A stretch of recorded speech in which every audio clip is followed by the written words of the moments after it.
Hi, everybody. I'm Mira Medard, co-founder of Optimum, and I'm here to tell you a little bit about coding today. This is a small piece to go along with our little research paper with Nicholas and Kishori. Kishori is one of my co-founders. So this is just a very brief introduction to erasure correcting code. So let's look at what erasures are. So welcome, by the way, to my messy board. You can see I've made a little bit of space here so that we can chat together. So coding is about sending data. And imagine I have three pieces of data here, x1, x2, x3, and I'm transmitting all three. Problem is, one of them might get lost. So suppose for the time being that x2 gets lost, so we get x1 and x3, but we can't make sense of the actual data because there's a missing piece. Okay, you might say, well, I have a problem because x2 gets lost. What I'll do is which piece of data gets lost, when the receiver tells me that they didn't get it, I shall resend it. That's fine, but there's a delay there. The data has to get to some place, the place has to realize that the data didn't get there, then it has to request the data didn't get there. There's a lot of delay. You might try to be proactive and add what's called redundancy. I like to call it repair. And instead of doing that, you might say, well, look, if I'm worried that X2 might get lost, why don't I send 2 copies of X2? So if one copy of X2 gets lost, no problem. You get X1, X3, X2. You just need to reorder them at the receiver. What happens though if this time instead X3 gets lost? Well, we have a problem there because we have 2 copies of X2. That doesn't do me any good. I'm still missing X3. So I have X1 and X2, but X3 is missing. In order to remedy this, what people will do is the following. They will create a code. That's to say they will take an equation, generally a linear equation, maybe x1 plus x2 plus x3. So let's look at what happens here. If any one of these goes missing, I can still reconstruct the original x2, x1, and x3. So if x1 gets missing, I have x2, x3, and thanks to this last equation, I'm able, by subtracting x2 and x3, to recover x1. So this is erasure coding. It basically makes up, corrects for erasures. All right, so far so good. So there's this different types of erasure that you can coding that you can do. So let's look at traditional block codes or fixed rate codes like read Solomon that many of you may have heard of because they're used, for instance, for hash functions and data availability in Web3. So what does it mean to have a rate? Well, let's see here. I have 3 units of data and 1 unit of repair. So my overall rate is 3 units of payload over 4 units of transmission. So my overall rate is 3 over 4. That's my rate. So this is a code with a fixed rate. Now, whenever I don't get a loss, I've basically paid for this extra effectively insurance and not gotten any benefit of it. And if instead I have 2 losses, then actually I still can't recover all of the data. So I only have made that my code is either sufficient, so not too many losses, or not wasteful, a number of losses that's below the level of repair, every so often, really. So most of the time this is going to be wasteful, and some portion of the time it's not going to be sufficient. So this is a code with a fixed rate.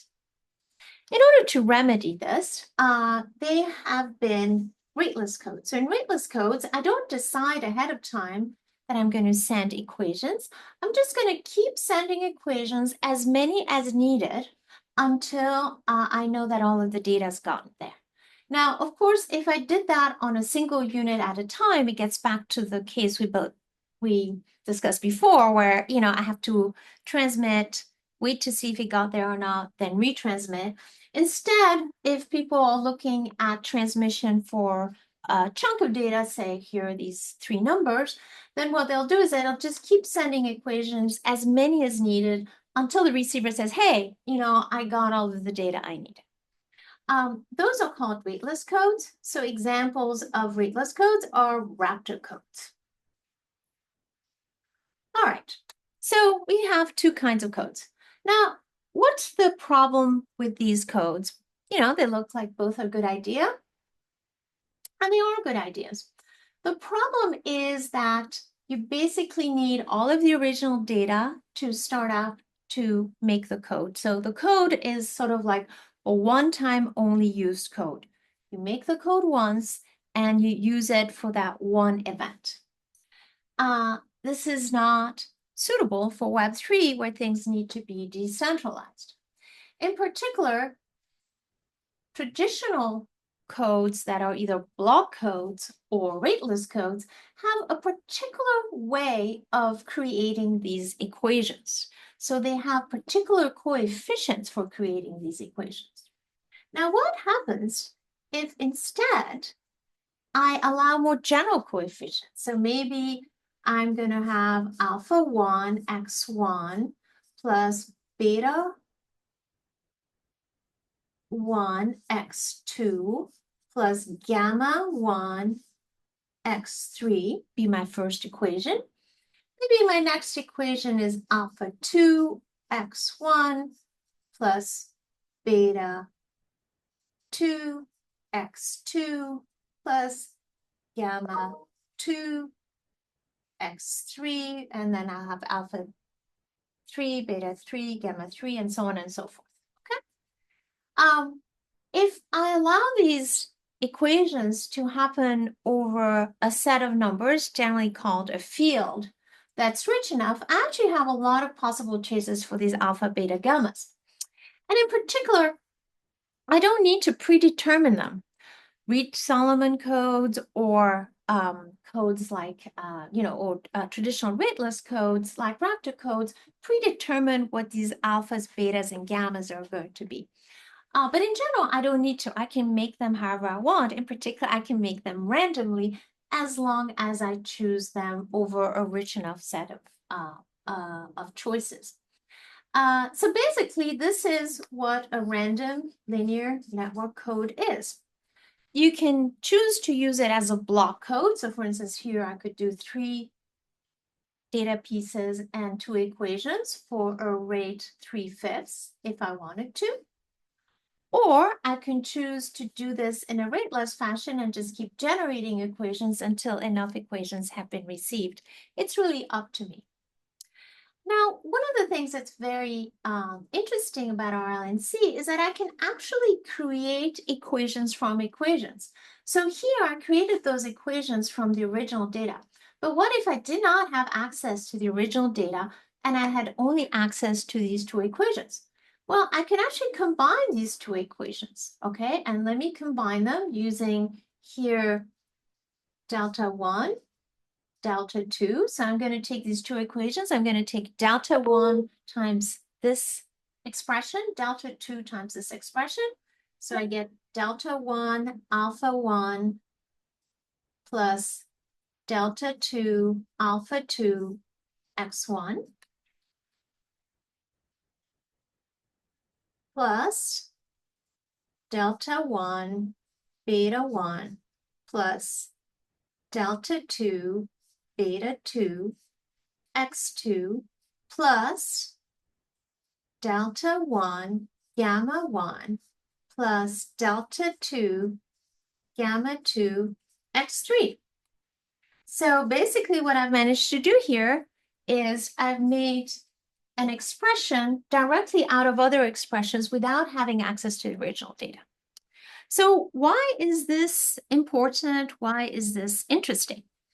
Well, now throughout the network, I can generate new expressions, new codes from any piece of code, and I don't need to go back to the original data. So if you look at this